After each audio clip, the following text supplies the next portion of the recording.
It's an interesting bit of history to look back and see how we decided to move away from our comfort zone and started working on a mid-engine car. I think a lot of the leadership thought we want to go to mid-engine because it's cool, because the most exotic sports cars in the world were mid-engine, but actually we were doing it because we felt like we were reaching the limit of our performance capability in the architectures that we had, and so we had to do something to move that forward. We put together the compelling arguments why it would make sense to at least study. We ended up presenting to a lot of top leadership to get a critical mass of them on board to say, you know what, these guys might be onto something. When I first heard that they were gonna make the new Corvette mid-engine, really it was a game changer. The easiest way to describe it in a single word would be frightening. It's a daunting responsibility. We've had such success, and here we are making this fundamental shift in the car that if we don't do right, we potentially do something terrible to this great legacy of a brand. We're bordering on 70 years of this vehicle. So you have this lineage to it that you have to maintain, but you also have to be willing to grow and take it further. From a design standpoint, the vehicle had to be incredibly beautiful, and at the end of the day, when you step back and look at it, it has to say Corvette.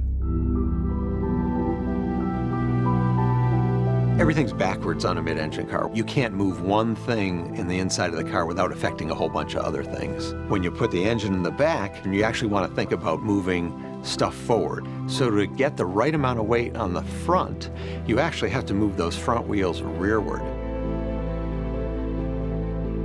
From the driver's perspective, having less weight on the front wheels means you need less boost in the steering, which means more tactile feedback, so more direct steering. You're not sitting out in the periphery and the car rotates about a point distant from you. The car is rotating about you, and that's a very different driving experience.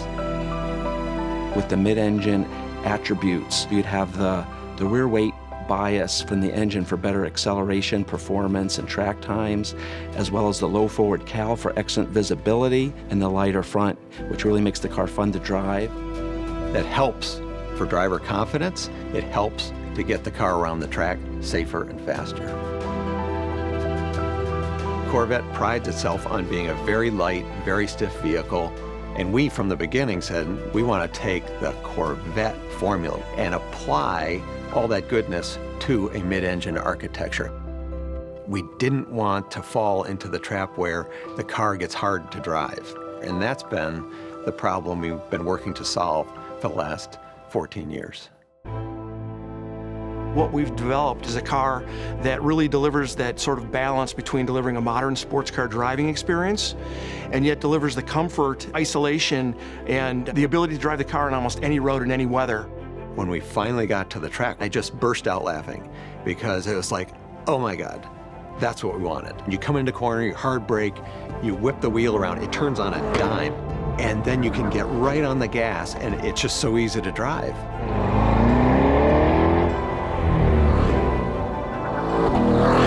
You could write a book about what Corvette means to all different segments of society. Corvette is an emotional driving experience. No matter who you are in life, when you get into a Corvette, you're a superhero.